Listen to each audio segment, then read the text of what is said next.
Ciérrate esa ventana.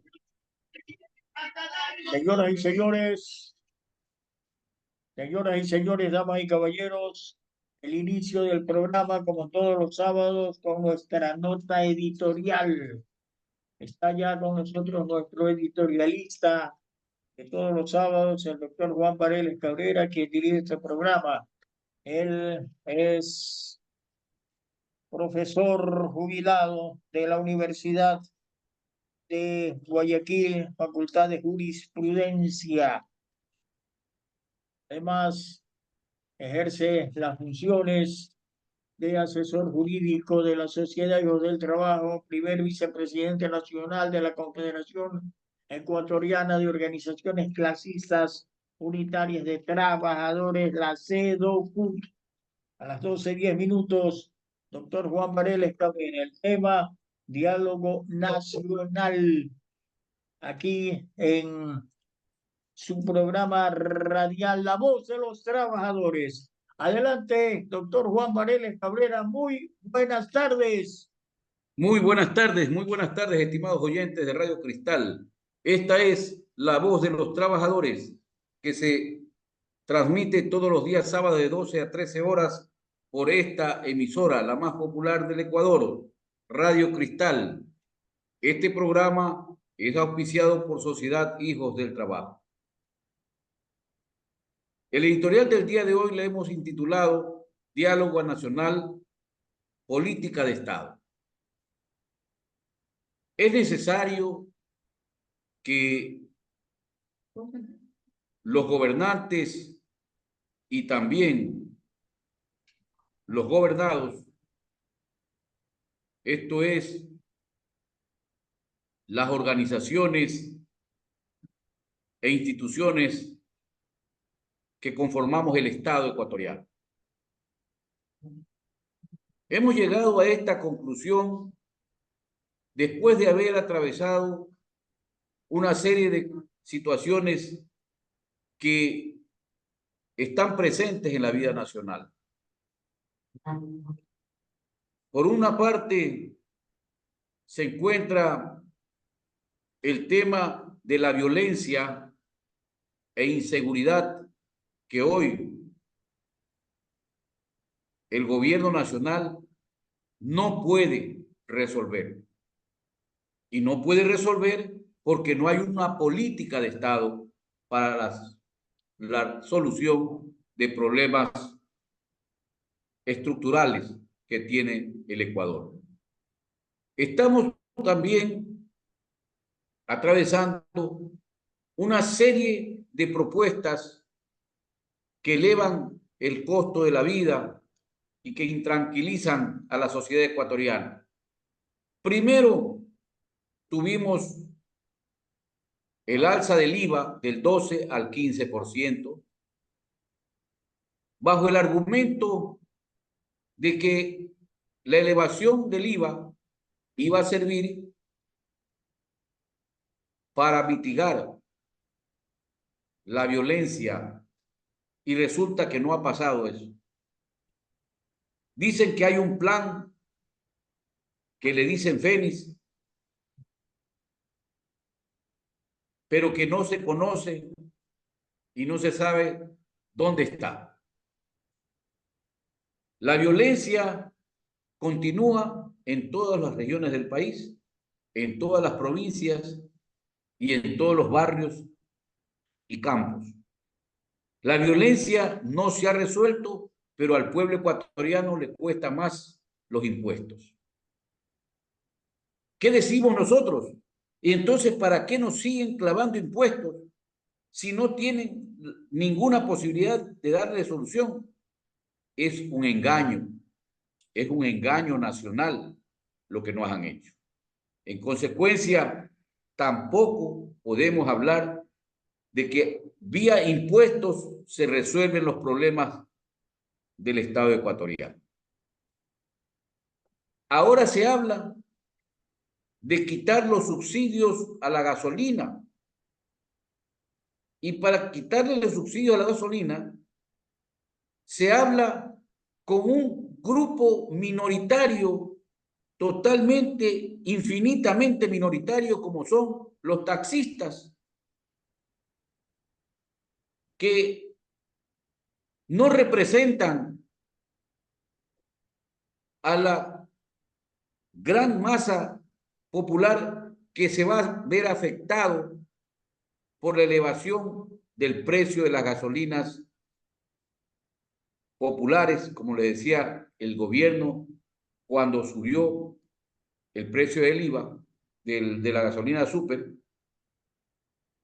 Y en consecuencia nosotros decíamos que nos oponíamos a la elevación del precio de la gasolina súper porque después iban a venir por la gasolina del pueblo, que era la Eco y la Extra.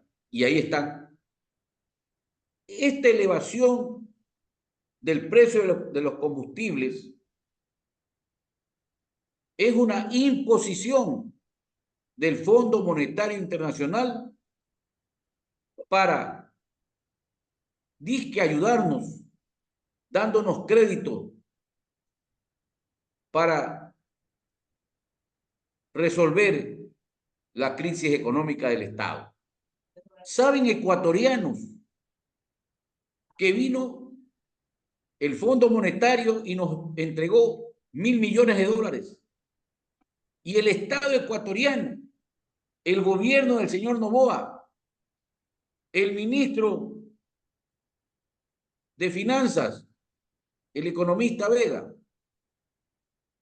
le pagó la deuda externa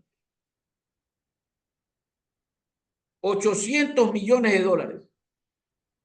O sea que nos prestan 1.000 y nosotros pagamos 800 y nos quedamos solo con 200 para la inversión en el gasto público, porque no es inversión para la producción. Pero nos quedamos con la deuda de 1.000 millones más. Ya no son 85.000 millones de dólares. Ahora son 86.000 millones de dólares. Porque cada que presta el Estado ecuatoriano, no es que se reduce la deuda, sino que se aumenta la deuda y, por supuesto, se aumenta la crisis. Luego tenemos el problema de los planes y programas de gobierno. Todos los gobiernos que han venido en los últimos 25 años han traído planes de gobierno como que van a refundar nuevamente el Estado ecuatoriano. ¿Por qué tenemos nosotros que ser tan chauvinistas de pensar que nosotros, cada que elegimos un gobierno, el gobierno viene trayendo consigo la panacea, es decir, viene trayendo la solución de todos los problemas nacionales? Y eso no es verdad, porque hemos visto pasar a los socialdemócratas, a los populistas, a los derechistas, a los fondos monetaristas y ahora a los tiktokistas, y todos traen supuestamente la solución, pero no encuentran, no dan pie con bola. ¿Qué decimos los ecuatorianos organizados en la Confederación de Trabajadores, la CEDOC?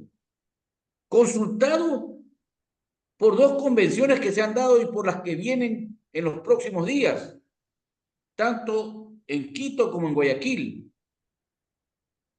que el problema de nuestro país es que no hay un programa de gobierno que se vincule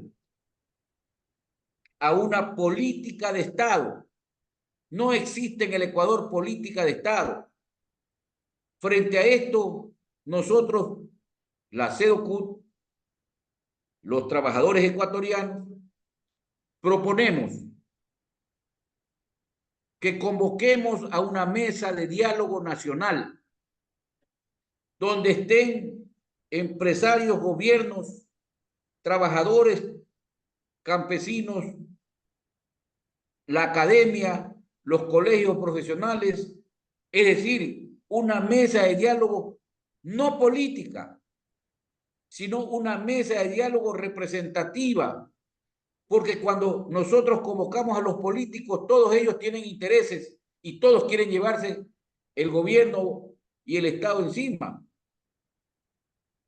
Esta mesa de diálogo nacional debe trazar las líneas gruesas de una política de Estado que luego de ponernos de acuerdo lo sometamos a un referéndum para que sea el pueblo ecuatoriano el que decida cuál es la política de Estado que tenga que ver, en primer lugar, cómo resolver el problema de la inseguridad,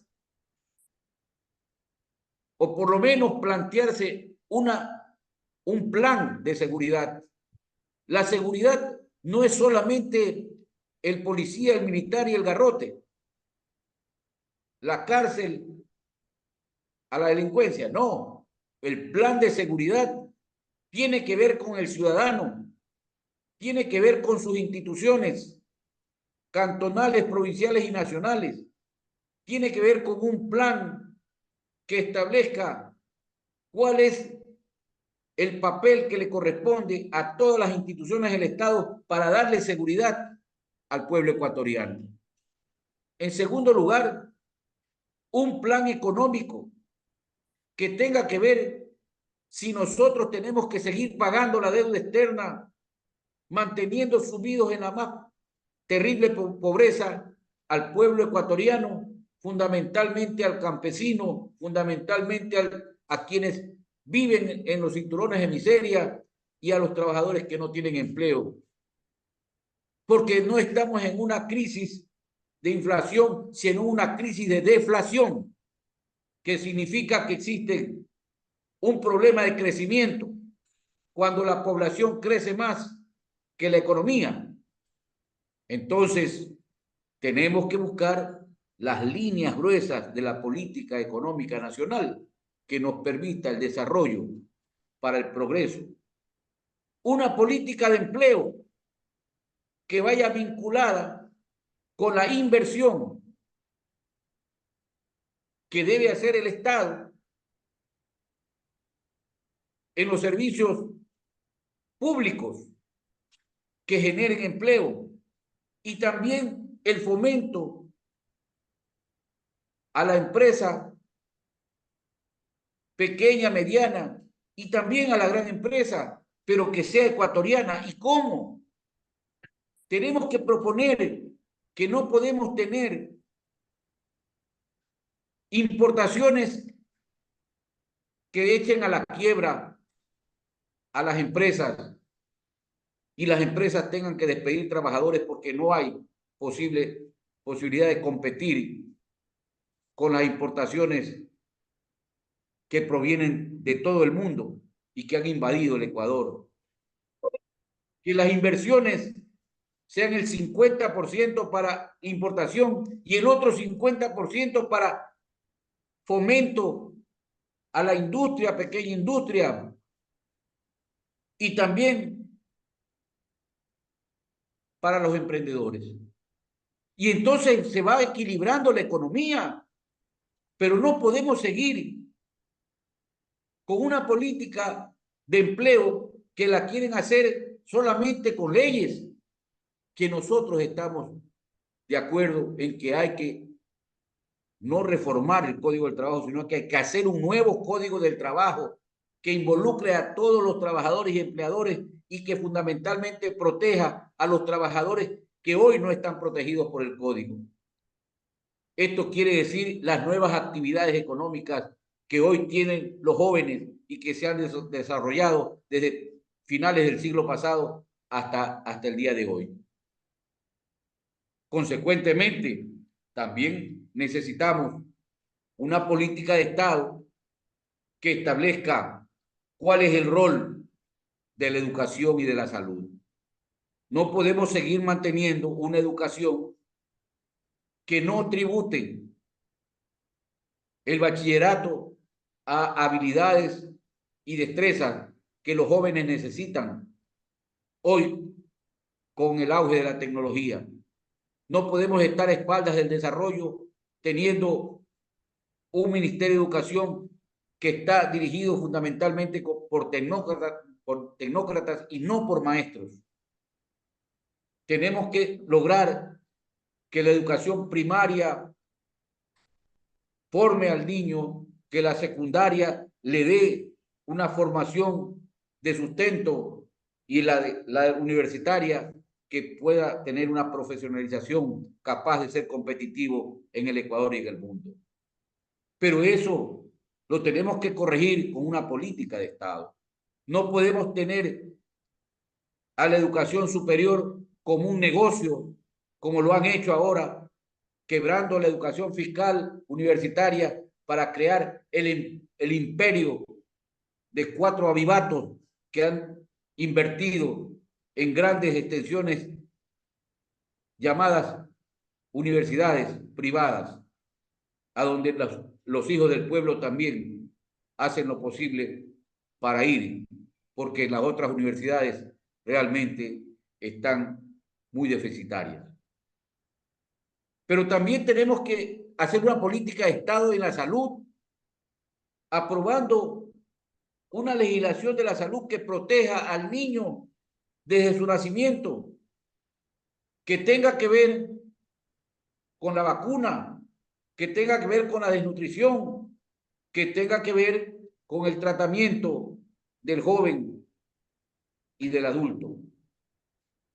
Tenemos que hacer un sistema nacional de salud donde se involucren todos, porque la salud no puede seguir siendo un negocio donde las clínicas particulares venden su servicio al Estado a través del IES y se llevan la mayor parte de la inversión que debe ser en salud y debe ser en prevención que la Seguridad Social y el Estado le brinda a los ecuatorianos.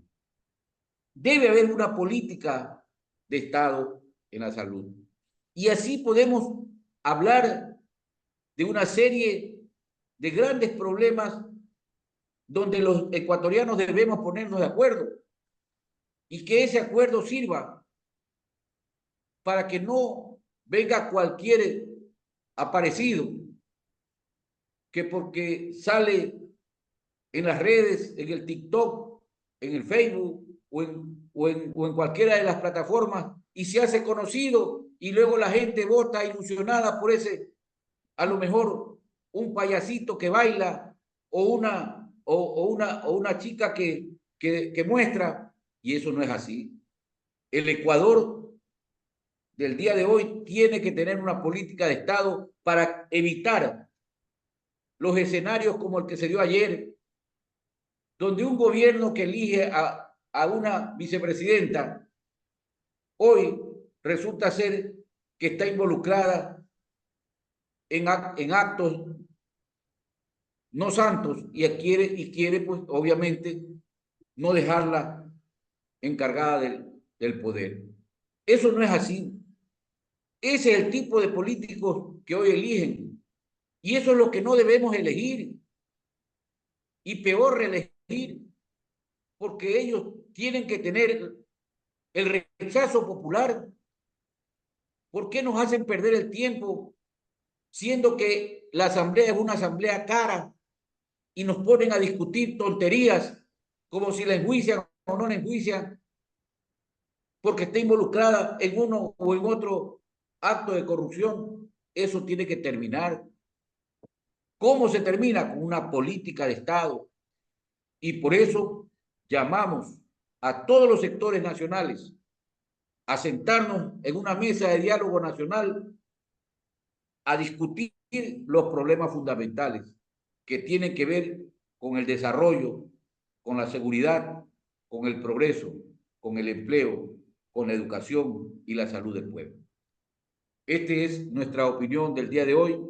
Estaremos con ustedes la próxima semana, por supuesto, felicitando a todos los padres de la patria, no aquellos que se dicen serlo, sino los que realmente sufren día a día el embate de el trabajo duro y tesonero, aquellos que hacen familia y que hacen cabeza de familia, aquellos que hoy están a lo mejor sufriendo el desempleo y otros el despido.